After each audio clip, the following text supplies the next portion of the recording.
I remember he was very smart. He led all his classes. And he was very sharp. He was also a good little athlete. He was somewhat small in stature, but everybody liked Charlie at Barrett School. I think he was even a member of the Barrett School harmonica band. At Byrd, though, we were both in the debating club and were on the Byrd debating team. Charlie was an excellent debater.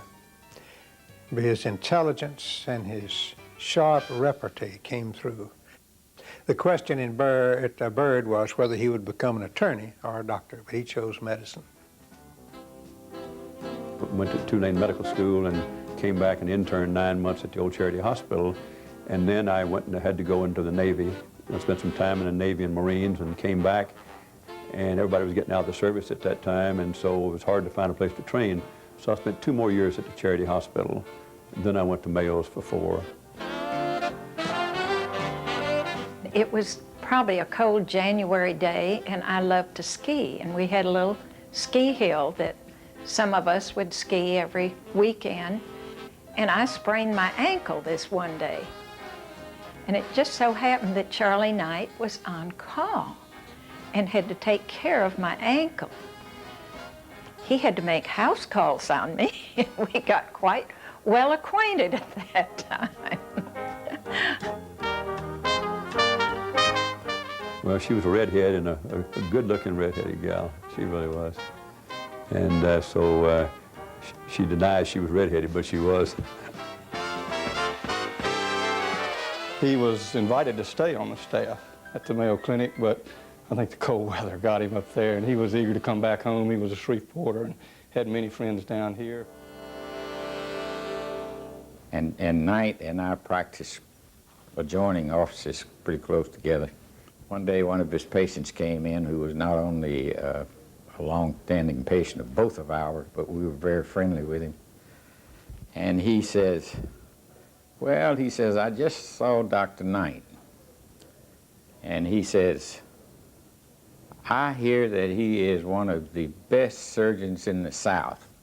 And we joked with one another a lot. And I said, yeah, he is, in the south end of the Highland Clinic.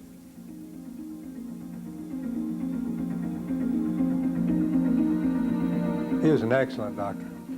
I had him operate on my wife. He was very innovative. He was a great innovator. The ultimate innovation that he had, which got him an international reputation, was the development of a technique to save patients with colon cancers that were very low in the rectum from having to have a colostomy.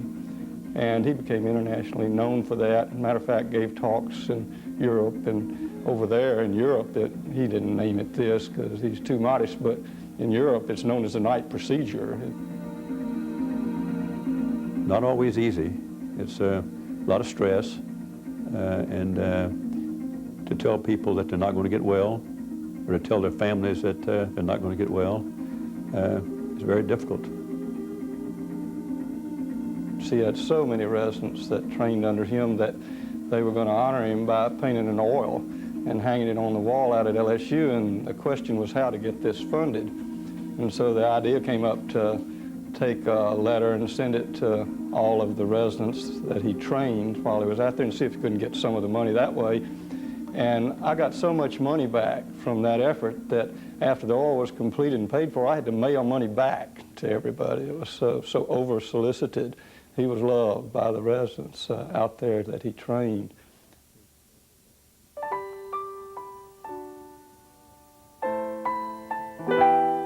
And since Dorothy was a doctor's daughter and Charlie was in medicine, obviously their 4 boys had to be doctors.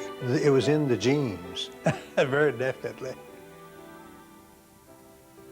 It was great having a dad like my dad. He was spent a lot of time with us and participated in everything that we wanted to do.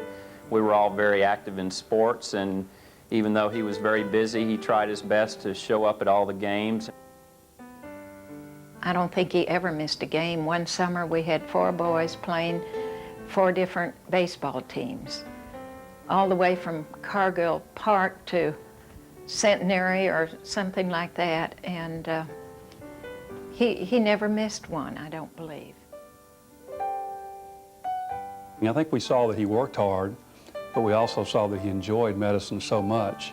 We also saw that he was still able to find time for family.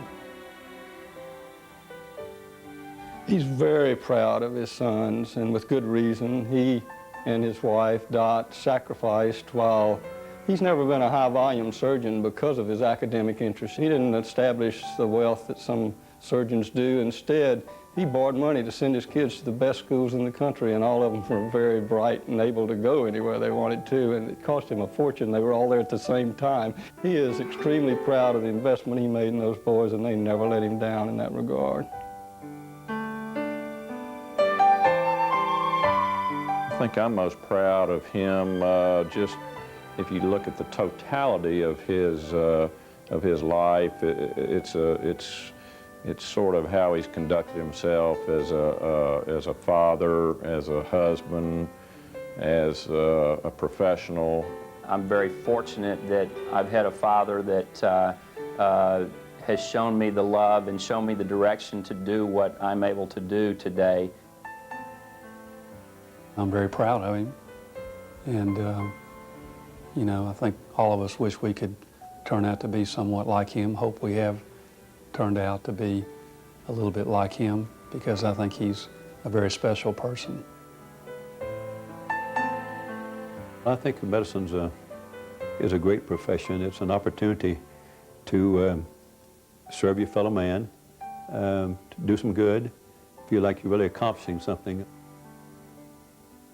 I walk through the hospital today where I'm no longer seeing patients, but I see people that I took care of 30 years ago. And this is a great experience. I think I've been very fortunate because so many good things have happened to me.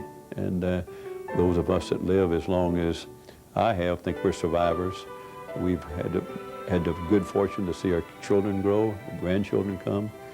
So many good friends we've had didn't have that opportunity, and I regret that so much for them. But it's been a wonderful life.